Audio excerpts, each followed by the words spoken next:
Salam alaikum wa rahmatullah wa barakatuh. En général, en fait, quand on parle avec les gens qui savent très peu de choses concernant la religion, on est toujours confronté aux mêmes problématiques. C'est-à-dire que nous, on essaie de parler à droite et on essaie de parler de science, on essaie de parler avec objectivité et on essaie de parler avec preuve et argumentation.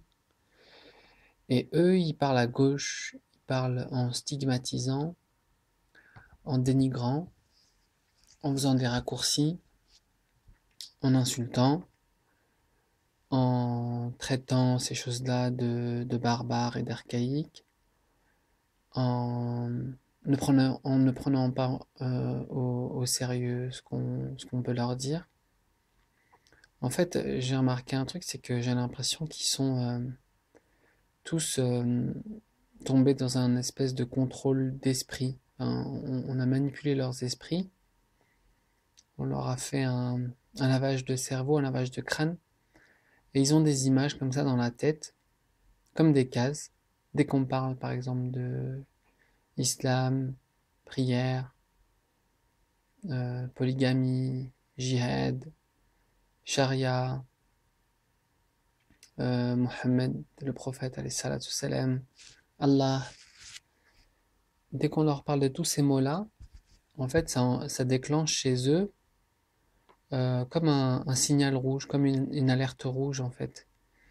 Et en fait, tout ça, c'est dû à une technique de manipulation très connue que les initiés connaissent, ceux qui ont l'habitude d'être dans les recherches. C'est que à force de répéter en fait systématiquement que charia pas bien, islam mauvais, barbare, musulman dangereux, terroriste, voile soumission, voile machisme, excision, polygamie, pervers, euh, qui a un RM, qui veut se faire plaisir sexuellement, polygamie, pervers, soumission, la femme n'a pas le droit à la parole. À force de répéter tout ça, en fait, ça s'intègre dans l'esprit des gens et ça se matérialise d'une façon extrêmement efficace.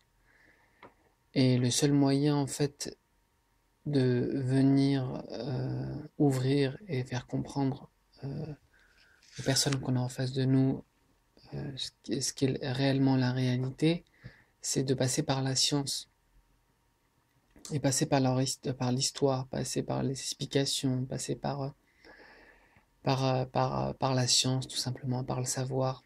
On ne peut pas faire autrement. Mais malheureusement, on est face à des gens qui ont du mal à se poser 3-4 heures d'affilée. Pour chaque sujet, il faudrait une semaine pour traiter chaque sujet en sachant qu'il y en a des centaines. Ils ont du mal à se concentrer, ils ont du mal à, à entrer dans à entrer dans des discussions profondes et complexes, dans des méditations, voilà. Eux, ce qu'ils veulent, ils sont déjà leur avis sur tout ça, leurs avis sur tout ça. Et en réalité, c'est pas des gens, en général, ceux qui sont en face de vous, qui sont à la recherche de vérité. Voilà, moi avant, j'insistais beaucoup avec les gens, je me fatiguais beaucoup, je sortais beaucoup d'exemples, beaucoup de preuves, j'essayais d'ouvrir beaucoup les consciences.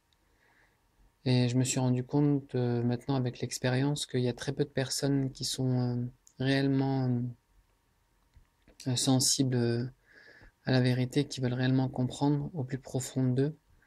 Parce qu'en général, quand on tombe sur des personnes comme ça,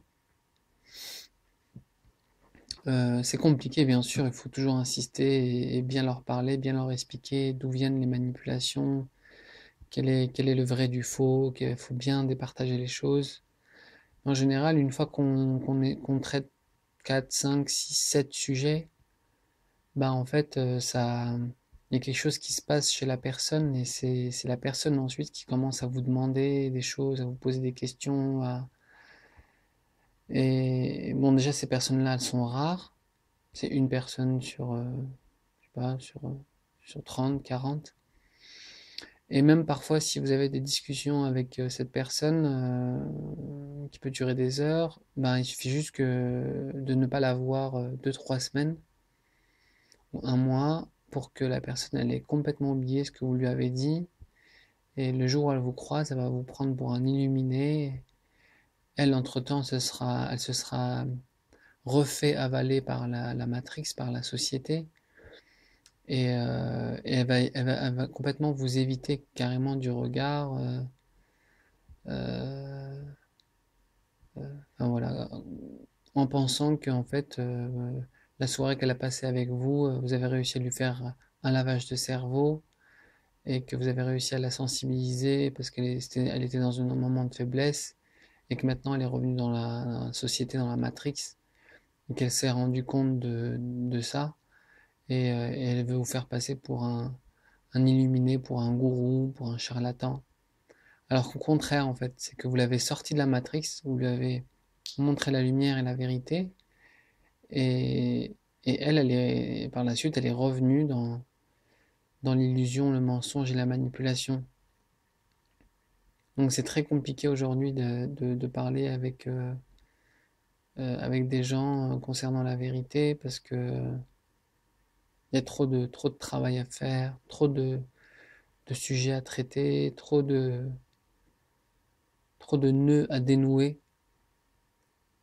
Finalement, moi, ce que j'en tire comme expérience de ça, en fait, c'est que finalement, le fait que les gens m'aient posé beaucoup de problèmes et beaucoup de questions dans les échanges, ben, en fait, moi, ça m'a poussé derrière à aller chercher beaucoup de réponses sur tous les sujets. Et du coup, ça a augmenté ma science. Donc, je vais pas vous dire de ne pas arrêter, d'arrêter de parler avec les gens, enfin voilà, parce que ils veulent pas comprendre et c'est pas la peine. Non, en fait, il faut continuer. Bon, pas trop, faut pas abuser. Pour que au moins vous, ça vous pousse à connaître mieux ce dont vous parlez, à maîtriser mieux les différents sujets et surtout à trouver des espèces de clés magiques pour pouvoir débloquer certaines questions que les gens se posent extrêmement complexes, quoi. Comme par exemple, il y a une question qui revient tout le temps, c'est oui, mais vous parlez de Dieu, par exemple, il y en a des milliers, mais je pense que c'est celle-là comme exemple. Oui, mais vous parlez de Dieu, etc., mais c'est pas possible, c'est pas logique. Euh,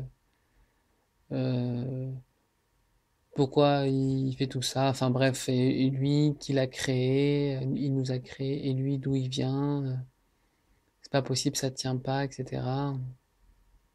Bah là, il faut leur répondre bien sûr que Dieu est unique et impénétrable, qu'il n'a pas engendré, qu'il n'a pas été engendré, et que rien ne peut lui être égal en fait. Et deuxièmement, que Dieu et Allah Azzawajal est au-dessus de tout ça, et au-dessus de notre logique et de notre raison, parce que c'est lui qui a créé la logique et la raison, et ce n'est pas avec notre petit cerveau et notre petite logique euh, qu'on va réussir à faire le tour de Dieu, à faire le tour d'Allah Azzawajal. C'est impossible. On est en dessous, notre logique, notre raison sont en dessous de la grandeur du Créateur. Donc on ne peut pas expliquer, on ne peut pas euh, répondre par la raison, par la logique à une question qui dépasse la raison et la logique, quoi. Donc voilà. Ce qui est sûr, c'est que on fait partie, la création, elle est bien là. On en fait partie tous les jours. De la création, on en profite. Et euh, tout, de la nature, des énergies, des couleurs, des sons, de notre corps, du sommeil, du ciel, du soleil. On profite de tout. Toute la création est devant nous.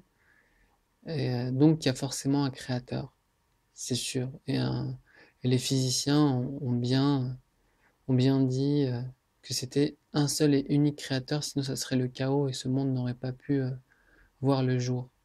Il faut un seul maître, enfin voilà, un seul maître qui crée ce monde-là en fait, avec ses références à lui et son modèle à lui.